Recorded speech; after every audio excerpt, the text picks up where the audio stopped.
صدر ٹرمپ کے ایک بیان کے بعد دنیا بھر کے مختلف ممالک کی جانب سے بڑی طاقتوں کی جانب سے بیانات کا ایک سلسلہ جاری ہے، اور ٹرمپ نے جیسے ہی غزہ پر مکمل قبضے، یہاں پر عصر نو تعمیر کے اعلان کا منصوبہ دنیا کے سامنے رکھا، بیان جاری ہوا واشنگٹن سے۔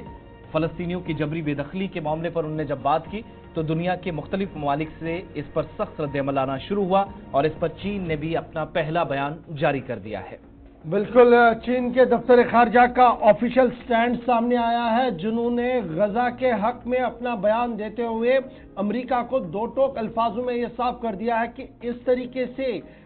جو نظام قائم کرنے کی کوشش کی جا رہی ہے یہ دنیا بھر کے اصولوں کے خلاف ہے، اور اسے کسی بھی قیمت پر کسی بھی ملک کو قابل قبول نہیں ہوگا۔ غزہ فلسطینیوں کا ہے اور فلسطینی سرزمین کا اٹوٹ حصہ ہے، یہ چین کی طرف سے آفیشل سٹیٹمنٹ جاری کر دیا گیا ہے۔ چین نے غزہ سے فلسطینیوں کی جبری بے دخلی کی مخالفت کر دی ہے۔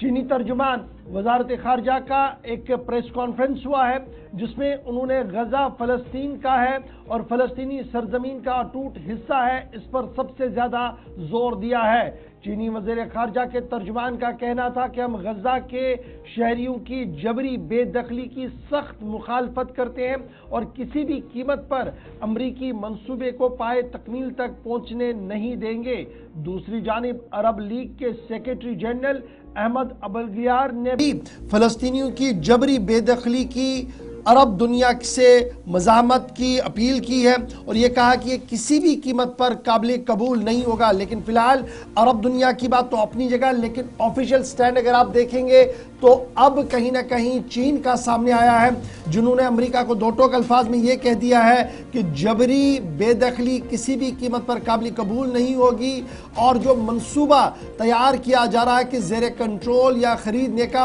اسے بھی کسی طریقے سے قابل قبول نہیں مانا جائے گا۔ ادھر چین کی طرف سے جب بات سامنے رکھی گئی تو انہوں نے کہا کہ امریکی صدر ڈونلڈ ٹرمپ کے منصوبہ جو ان کی طرف سے کئی بار ابھی تک سامنے رکھا گیا ہے، اسے وہ سختی کے ساتھ مسترد کرتے ہیں اور ڈپلومیٹک چینلز کے ذریعے سے اپنی برہمی کا اظہار بھی کر چکے ہیں۔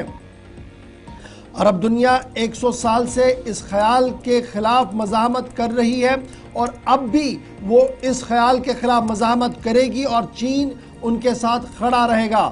اور ساتھ ساتھ چین کی طرف سے ان الفاظ کا بھی استعمال کیا گیا ہے کہ غزہ کو جس طریقے سے نشانہ بنانے کی کوشش کی جا رہی ہے آج، کل مغربی کنارے کی باری ہوگی، اور اس کا مقصد فلسطینیوں کو مکمل طور پر جو بے دخل کر کے ایک ایسی صوتی طاقت قائم کرنی ہوگی جو کسی بھی ملک کے لیے خطرہ پیدا ہو سکتی ہے۔ چین کی طرف سے